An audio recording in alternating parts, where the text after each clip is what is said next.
Hola, les saludamos desde México, la Ciudad de México. Vamos a intentar hablarles de la caída de Tenochtitlan de manera muy rápida. Antes de eso solo quisiéramos hablar un poco sobre las maneras de ser del mexicano. Sí. Para muchos, nuestra política exterior ha sido como abrigar a las personas de otros países que han tenido muchos problemas serios, ¿no? Hemos tenido relaciones con Rusia, con España, con Argentina, con Chile, con otros países, muchos países que México ha ayudado. ¿Sí? ¿Por qué es México así? Muchos han dicho que aquí en México somos muy amigables, muy amistosos y tanto que a veces se confunde con lo malinchista. ¿Sí? Malinchista quiere decir preferir lo extranjero a lo eh, nacional. Entonces, lo que sucede es que no es así, sino que la mano del mexicano consigo mismo, dentro de sí mismo, lo es y también lo es con la gente de otros países que ha tenido problemas. Entonces, ¿por qué son los mexicanos así?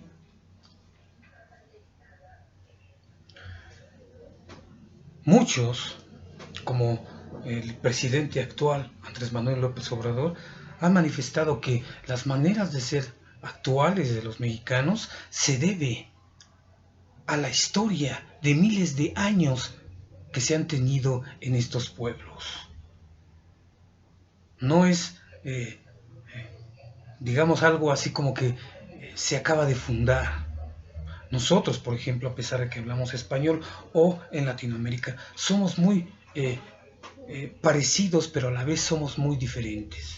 A pesar de hablar español, España es muy diferente también a México. Muchos dicen, por ejemplo, uno de ellos es Federico Navarrete Linares de la UNAM. Bueno, mi lectura, de su lectura, es algo así como que la Malinche conquistó a Cortés. ¿Sí? Es decir, los encantos de esta tierra conquistaron a las maneras de ser un poco, digamos, frías, entre comillas, solo son diferentes los europeos a los latinoamericanos, ¿no? Son a veces más fríos, más secos, pero así son. No tienen que ser todos como nosotros, ¿no? Entonces, digamos, estas maneras de acercarse de los españoles aquí fueron conquistados por las maneras de ser de aquí. Y entonces, digamos que muchos españoles se apropiaron las maneras de ser de aquí y de ahí fue, digamos, formándose poco a poco lo que hoy conocemos como México. Eh, Les vamos a leer un pequeño texto sobre la caída de Tenochtitlan, que mucho se ha repetido hoy, ¿no? De que no solamente fueron los españoles cristianos europeos occidentales quienes conquistaron o quienes acabaron con Mexico Tenochtitlan. Se subraya la participación de los pueblos que tenían sujetos Tenochtitlan, como Tlaxcala, Texcoco, Zempoala, Chalco, Cholula y no sé si otros más. Se dice que no fueron ellos, los españoles cristianos, que aplastaron a Tenochtitlan y así como que poderes sobrehumanos, sino que fueron los pueblos originarios que ya tenían una diferencia muy marcada con Tenochtitlan, porque Tenochtitlan los sometía de manera violenta. Entonces ellos, digamos que se unieron a los españoles y los utilizaron, por así decir, para que les ayudaran a acabar con los mexicanos, porque los mexicanos eran, digamos, violentos, ¿sí? Los mexicanos sembraron odio en todos los pueblos sujetos y eso cosecharon. Entonces, nuestra tesis, o bueno, nuestra interpretación más bien, es que no solo fueron los españoles, o no solo también fueron los pueblos sujetos, como se suele subrayar hoy en nuestros días, sino que fueron los mexicas mismos los que comenzaron, digamos, a decaer, a destruirse por sí mismos desde su propio interior. Y no solo los mexicas mismos, sino también la suprema deidad, la suprema necesidad, ¿sí? Decía el doctor López Austin algo así como que aquí no aplica esto de monoteísmo o politeísmo, ¿sí? Como había muchos dioses, dicen, eran politeístas, pero también había una deidad. Está complicado de comprenderla, ¿sí? Era una deidad que era como padre y madre de todos los dioses. Era una suprema necesidad, era una orden, era una voz, un misterio, el Dios dos también le pueden llamar, el Dios duple. No es dual, así como alma-cuerpo, mente-cuerpo, o cosas así, o razón-sentidos, sino es duple.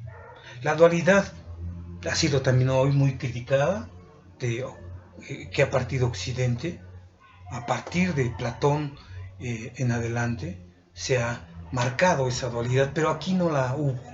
Entonces el doctor López Austin subraya mucho este asunto de que si bien aquí había una suprema dualidad o duplicidad, no se puede decir que aquí había un monoteísmo. O si bien se puede afirmar que había muchos dioses, no se puede afirmar que era politeísta porque había una suprema necesidad, un Dios dos, padre y madre de todo.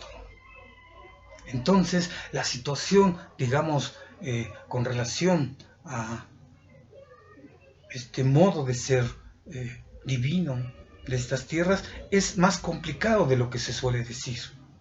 Y de igual manera, ¿sí? La caída de Tenochtitlan es un poco más complicada de lo que se puede decir. Entonces vamos a tratar de decirlo lo más rápido posible. Esto lo dijo el dios Huitzilopochtli cuando salió de Aztlán, se lo dijo a su madre Coatlicue y viene en este pequeño texto de Diego Durán. Dice que Huitzilopochtli le dice a su madre, regresaré, llevaré a este pueblo, ¿sí? En el tiempo que tiene de peregrinación, en el tiempo que le voy a dar la tierra, en el tiempo que va a alcanzar el esplendor, y ya cuando caiga, este es nuestro esquema de entender la caída de Tenochtitlan, ya cuando caiga, aquí con Moctezuma Xocoyotzin, entonces regresaré a ti, madre querida, regresaré a tu regazo. Hasta entonces no hay que tener pena, todavía nos falta mucho por peregrinar, ¿sí? Y ya cuando me llegue mi tiempo aquí con Moctezuma, dice, y esto será en cumpliéndose los años de mi peregrinación y el tiempo que me está señalado, en el cual tiempo tengo de hacer guerra a todas las provincias y ciudades y villas y lugares y traerlos y sujetarlos a mi servicio, ¿sí? Ahí ya es la plenitud. Pero por la misma orden que yo los ganare, o sea, por la misma necesidad que hace que surja el sol y se levante, esa misma necesidad, por esa misma necesidad, por esa misma orden, así le llama el dios Huitzilopochtli, por esa misma orden que yo los ganare, por esa misma orden me los han de quitar y tornar a ganar gentes extrañas, o sea, los cristianos europeos occidentales, ¿sí? Y me han de echar de aquella tierra. ¡Fum! Fuera todos los dioses. Entonces me vendré acá y me volveré a este lugar, porque aquellos que yo sujetare con mi espada, o sea, Tlaxcala, Texcoco, Zempoala, Chalco, Cholula y muchos otros que están por aquí, no todos, ¿verdad? Aquellos que yo sujetaré con mi espada y rodela, esos mismos se han de volver contra mí y han de empezar desde mis pies a echarme cabeza abajo, y yo y mis armas iremos rodando por el suelo. Entonces, madre mía, es cumplido mi tiempo y me volveré huyendo a vuestro regazo. Cumple su tiempo aquí. Es decir, el sol surge, alcanza la plenitud del esplendor del pueblo mexica, su imperio, y por esa misma orden cae. Es como la ley del ser, la finitud del ser. El ser es finito, la historia es finita, todo acaba en el tiempo. ¿Sí? Pero ¿qué permanece? Pues lo que llega a ser. De tal manera que solo lo que llega a ser tiene un auténtico, un verdadero fracaso. Moctezuma brilla porque le debe su brillo a ellos. Es como el dios Tecusitecat. ¿Sí? Al final sí se arroja, pero no es como ellos. No es como el Tecusitecat, no es como Nanahuatzin. Sin embargo, le debe su brillo a Nanahuatzin, en este caso Moctezuma, a los Tlatoanis o Tlatoque anteriores. Entonces,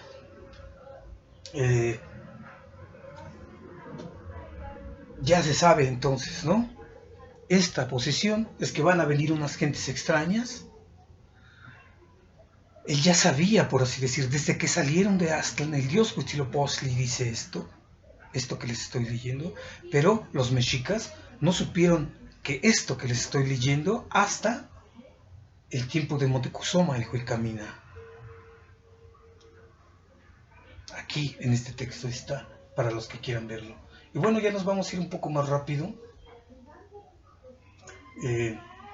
Están estas dos tesis. Falta comprender cómo los mexicas mismos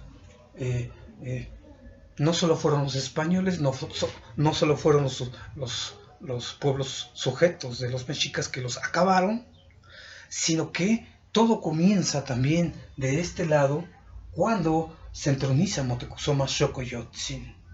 Ahí, digamos, antes de que llegaran los españoles, antes de que los pueblos sujetos los acabaran, digamos que desde la entronización de Moctezuma Xocoyotzin, el pueblo del sol se comienza a echar a perder desde su propio interior. ¿Cómo? Cuando se entroniza Moctezuma, manda a llamar a su Cihuacóatl, a su mujer serpiente, a su asesor, al sacerdote supremo, a su gemelo precioso, para decirle sus primeras determinaciones. Y lo primero que dice Moctezuma Xocoyotzin es que de su reino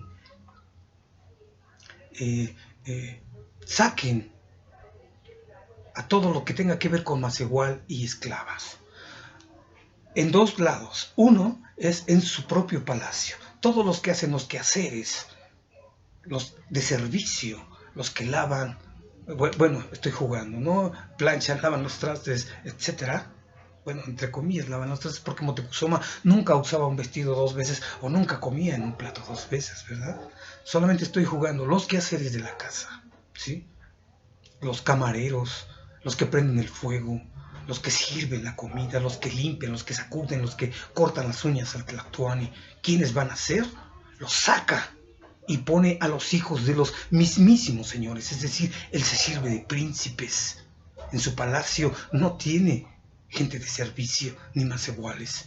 El colmo de Moctezuma es servirse de los hijos de los grandes señores, de príncipes.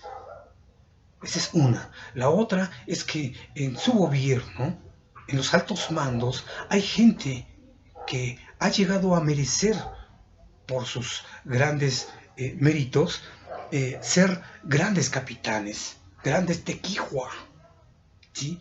Porque han cautivado, porque han luchado, y por eso han llegado a ser, digamos, grandes señores. Y Moctezuma eso no le gusta. Entonces manda al Cihuacóatl que lo saque de su palacio, ¿sí?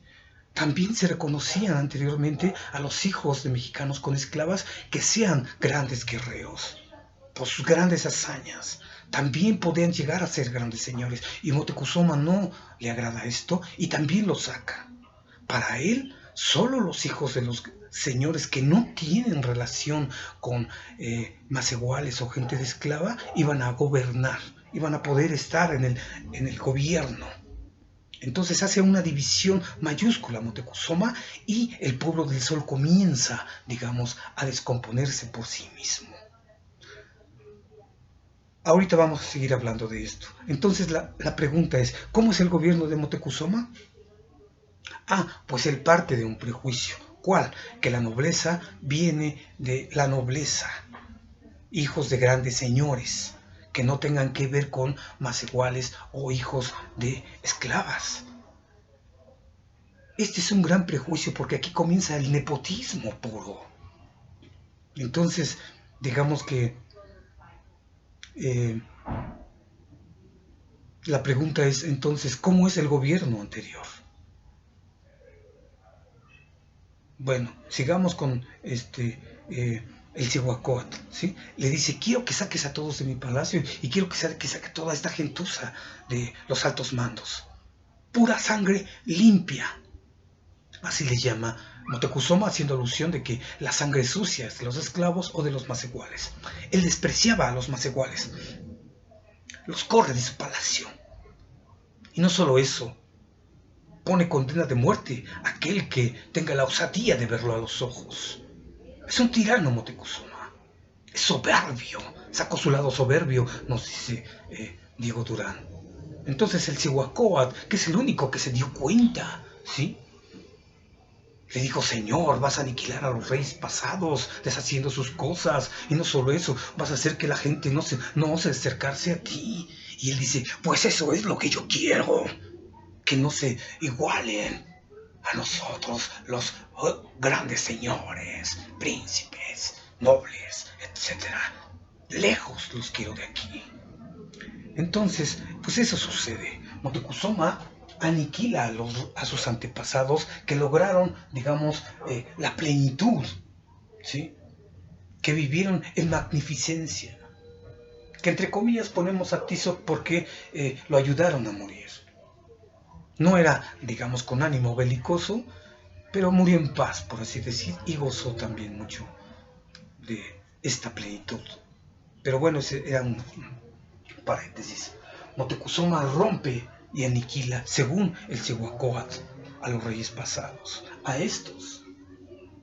Por eso es que cuando Moctezuma se encuentra con Cortés, le dice, yo soy el residuo de nuestros señores, de estos. Varias veces lo repite, ¿sí? Antes y cuando estuvo con Cortés. Entonces, la pregunta está, como decíamos, ¿cómo era el gobierno de estos? El gobierno de estos era inclusivo, porque, digamos, este hombre que alcanzó la libertad, que puso en libertad, que logró la independencia, la autonomía, la soberanía del pueblo mexica, era hijo de una esclava. Entonces, para todos ellos, para estos y para en este tiempo, no importaba la ascendencia, cosa que para Moctezuma, como decíamos, era lo más importante. La nobleza se hereda por ascendencia. La nobleza tiene su origen en la nobleza. En cambio acá no. La nobleza tiene su origen en la humildad, en el valor y en la guerra. Así lo había determinado Tlacael, el que aunque no lo escribamos aquí, es de mayor importancia. Está detrás de ellos, como el hombre chiquito que dibujan en los códices, ¿se acuerdan? En este se incluía, se decía, no importa si eres hijo de esclava, puesto que aquí está Escobar, no importa que fueras hijo de más igual, lo que importa es que estés templado en el valor y en la guerra. Eso es lo único que importa. No importa la ascendencia, dice Tlacael, lo que importa es el valor y la guerra. ¿Ven? Lo que sucede aquí es que aquí no hay ningún nepotismo. Se reconoce a las personas por su modo de ser, porque tienen valor, porque son serenas, porque son humildes, etc.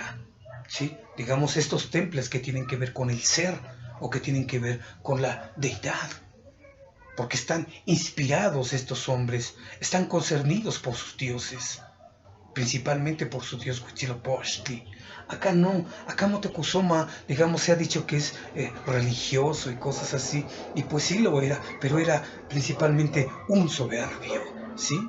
De tal manera que él se dejaba llevar por su soberbia, vivía en términos griegos, decimos hibris. La hibris es la desmesura, viola Moctezuma las leyes de sus antepasados, que se fundamentan en la ley cuarta del dios Huitzilopochtli. Ya lo hemos visto en otros videos, que dice: solo gobernarán los grandes Tequihua. Estos serán los nobles, por así decir. ¿Quiénes serán los nobles? Los grandes Tequihua. ¿Quiénes tendrán el poder, el rango, el mando, el gobierno, el señorío? Los grandes Tequihua. Con Moctezuma no. Para él no importaba que fuera Tequihua, sino que solo que naciera de hijo de noble y ya con eso ya era gran noble. Pero bueno, atendiendo a esto, ya lo dijimos, ¿no? Atendiendo a esto, entonces aquí nos damos cuenta cómo desde que se introduce a Moctezuma cambia de régimen, y esto desde la filosofía le llamamos el olvido del ser, el olvido de la Mexica y el Istli, rompe con su ser mismo. Esto es lo más terrible que pueda suceder. ¿Por qué? Porque ya, digamos, Moctezuma está actuando de manera propia. Ya no está reconociendo la ley sagrada que dice solo se reconoce a los Tequihua. Ese es el Teamochtli de Huitzilopochtli, que viene en el escrito de Cristóbal del Castillo. Digamos, ahí son los mandamientos y la doctrina del Dios. Esa es su Biblia de los mexicas, que vienen trayéndola toda la peregrinación hasta sus últimos días. Pero Moctezuma no hace caso a la ley cuarta, que dice solo gobernarán los grandes Tequihua. Entonces, con Moctezuma se comienzan a echar a perder. Se descompone desde su interior. De tal manera que ya después pues pierden las guerras. Los mexicas y el pueblo del sol, como decía el dios Tezcatlipoca, ha cometido errores, ha mandado allá lejos a sus vasallos. Moctezuma ha echado a perder a las personas. ¿Cómo las echó a perder? Pues ya no reconociéndolas por su modo de ser. Aquí, con los mexicas que alcanzaron la plenitud, les decíamos: lo que importa es tu modo de ser. Esto es lo más valioso. No importa si eres hijo de Juan o Abraham o como sea, como decimos, ¿no? Actualmente. No importa que seas hijo de algún gran señor, eso no importaba. Porque los hijos, como decía Tlacaelel, de gran señor que fueran cobardes, los iban a mandar lejos, allá con el pueblo, a hacer las obras comunes. Y por supuesto ellos estaban de acuerdo, porque no iban a ir a la guerra. Eran cobardes. ¿Sí? Los hijos de los grandes señores o los hijos de Tlactoque, de los Tlactoque. Entonces, digamos que cuando se entroniza Moctezuma, se comienza ya a caer, ¿sí? Como el sol, decíamos en otros videos, ¿no? El sol se mete por sí mismo. Así los mexicas se dejan caer. Así caen. Así se dispone Moctezuma de no hacer nada, de entregarse, de dejarse morir. De tal manera que podríamos decir, no fue él, Hernando Cortés, el que lo mató, sino que Moctezuma se dejó morir.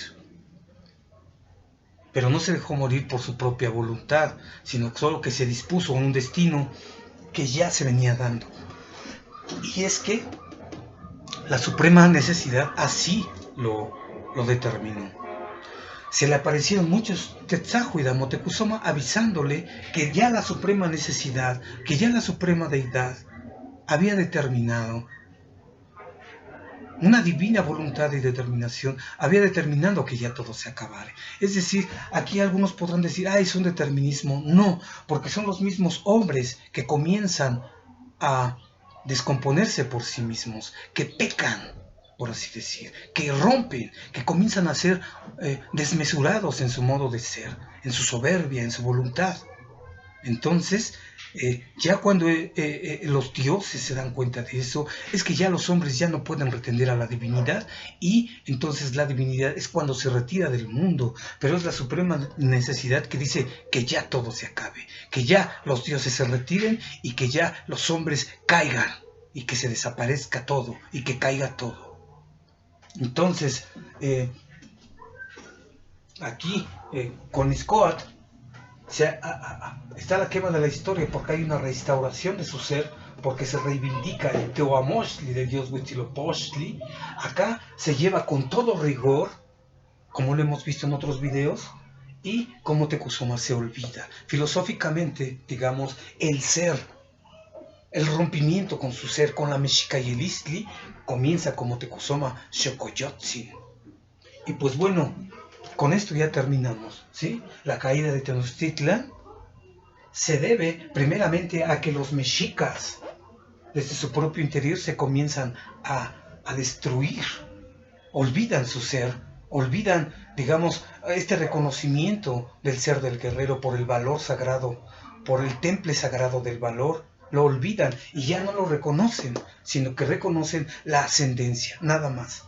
Entonces los mexicas se comienzan a descomponer por sí mismos. La suprema deidad se da cuenta de que ya los hombres no pueden retener a la divinidad, que ya han pecado, que han faltado, que se han echado a perder, como dice el texto de la quema de la historia, ¿sí? Se echan a perder y se tuerce la tierra. Y así sucedió, ¿sí? De tal manera que cuando llegan los extranjeros,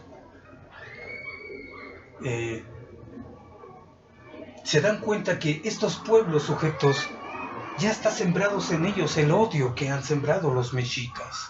Y los extranjeros se aprovechan de ello y los utilizan para lograr su misión. Y estos también los utilizan a ellos para vengarse, porque tenían un odio ilimitado, ¿no?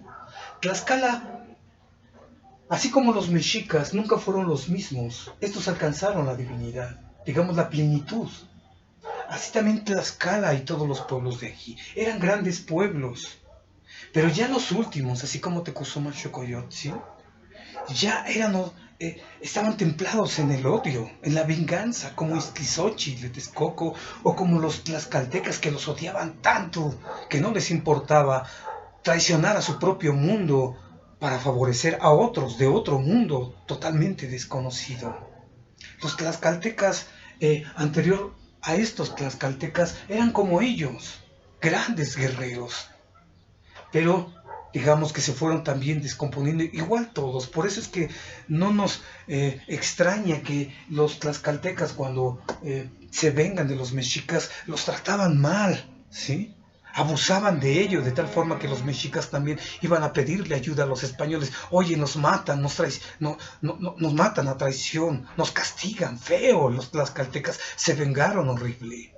Eso no extraña, puesto que los mexicas sembraron el odio y ellos estaban llenos de odio. Igual Iztlizóchitl, ¿no? Era sumamente, estaba templado en un odio desmesurado, por así decir, ¿no? O los Xochimilcas iban a ayudar a los mexicas, pero estaban templados en la ambición como los extranjeros, ¿no? En lugar de ayudarles, creo que les hurtaban el oro y muchas cosas a la mera hora de los golpes o de la guerra, ¿sí? Entonces, digamos que cuando llegan los españoles aquí, los cristianos, se encuentran ya con un mundo descompuesto. No solamente de los mexicas, sino de la mayoría de los pueblos, por lo menos que conocemos, ¿no? Ya los cholutecas se habían rendido, puesto que habían sido asesinados a traición. Entonces los sobrevivientes se ponen como aliados, porque no les queda de otra, contra los mexicas. Chalco, Zempoala, Texcoco les ayudan, digamos, en paz. Tlaxcala les ayuda en paz, pero estos ya estaban templados en el miedo. Los mexicas habíamos visto en el otro video. Y pues parece que con esto, ojalá les introduzcamos a ver nuestros otros videos. donde vamos un poco más puntual y vamos de la mano con estos textos, en donde nos basamos principalmente en la obra de Diego Durán. ¿Por qué Durán se dejó seducir por todo esto? Digamos, por la exquisitez, por la delicadeza, por la humildad de la gente sencilla. Si hoy se admiran mucho los extranjeros de los mexicanos por ser tan amables, en esos tiempos, imagínense, yo no lo puedo ni creer, ¿sí? Es que estos hombres vean la humildad de la gente y se dejen contagiar por ella. Y bueno, merci beaucoup, Tlazokamate, gracias.